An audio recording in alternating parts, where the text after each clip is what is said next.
up guys, welcome back to the channel. What I'm going to do today is something I haven't done in a while, and that brings you some news. Now I just want to start off this video by saying, you know, over the last month I have racked up quite a lot of subscribers. Still nothing to shout about, but I would like that trend to continue, so please remember, subscribe to my channel, help me get to 1,000 subscribers before the end of the year.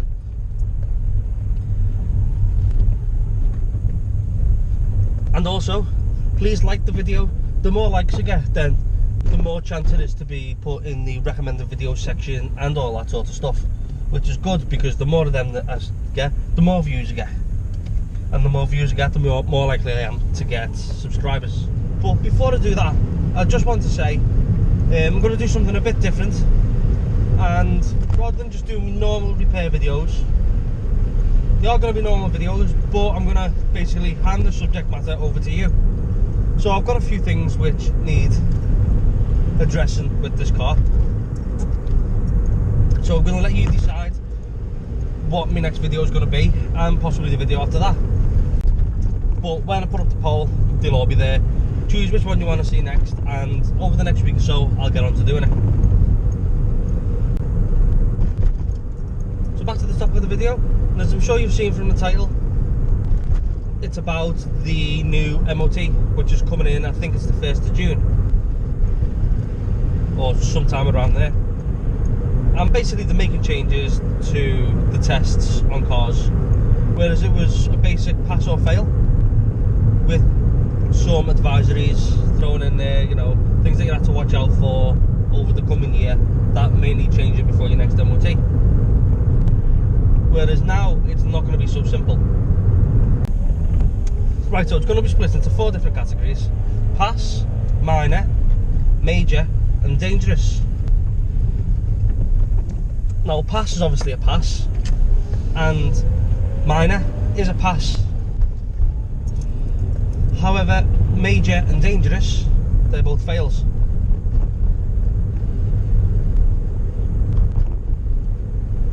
And this obviously brings into the world of MOTs a little bit of ambiguity. Depends how the tester interprets what's wrong with your car, whether it'll fit into certain categories. Whereas it was just black and white, these are the points you look for. If any of these are wrong, it's a fail. It's not going to be like that anymore. So for instance, on all cars, if there is any fluid leaks which are dangerous or hazardous to the environment, it will either fall into major or dangerous. Now the difference between the two is if you've got oil that's seeping, for instance, it'll be major. Actually no, I might be wrong. It might either go into, it'll fit into minor, major or dangerous. Now if it's seeping, now that'll either go into minor or major, I'm not quite sure. I'm guessing it'll probably be minor because a lot of engines, just because of the nature of them, have seepage from somewhere.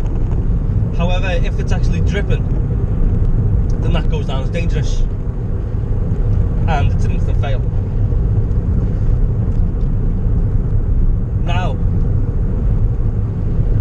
another thing they've added is if you drive your car away from the test centre, even if you've got time left on your existing MOT with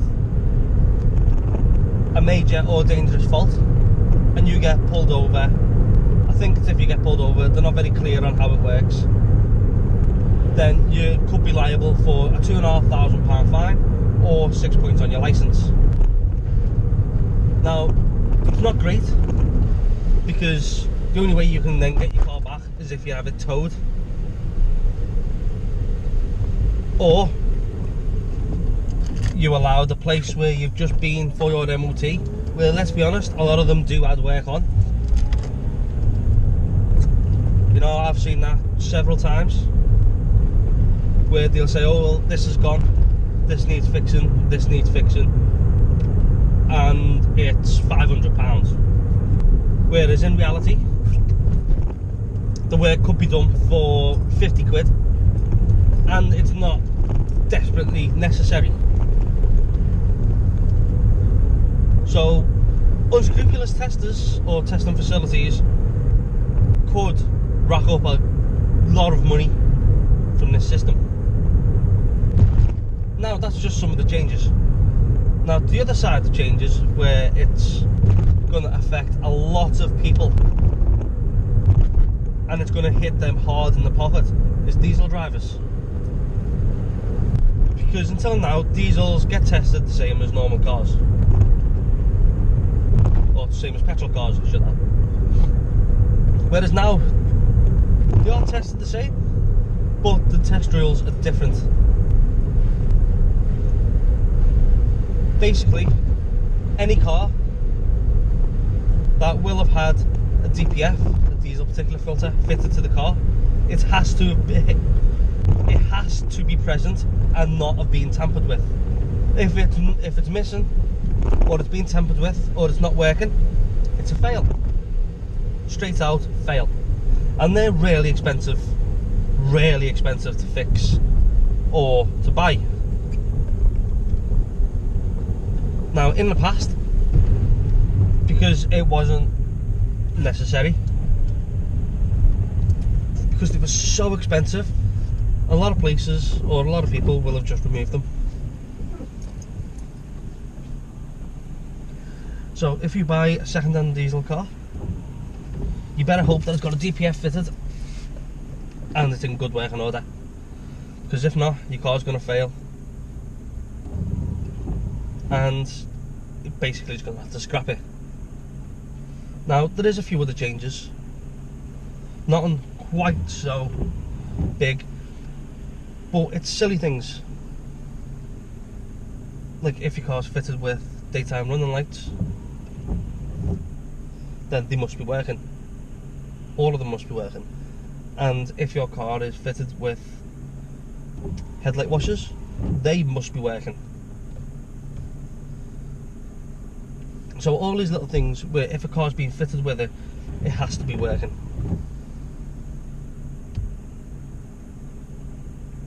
So they're basically setting the bar to the point where it's really high. So cars basically have to be standard. So yeah, that is basically a brief overview of the new MOT system.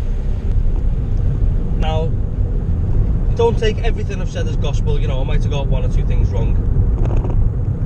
But if you want to read up on it, then just have a search through the internet. There's quite a lot of stuff about it, but it's clear, but it's kind of confusing at the same time. Basically just like the new MOT tests are going to be. Everywhere, every article you read about them, they've all said it adds a lot of confusion to whether your car is legal or not. So yeah, I hope you found some use in this. I've been Chris Dalton and I'll see you in the next video. But remember, please like, share and subscribe. Catch you in my next video. See you later and goodbye.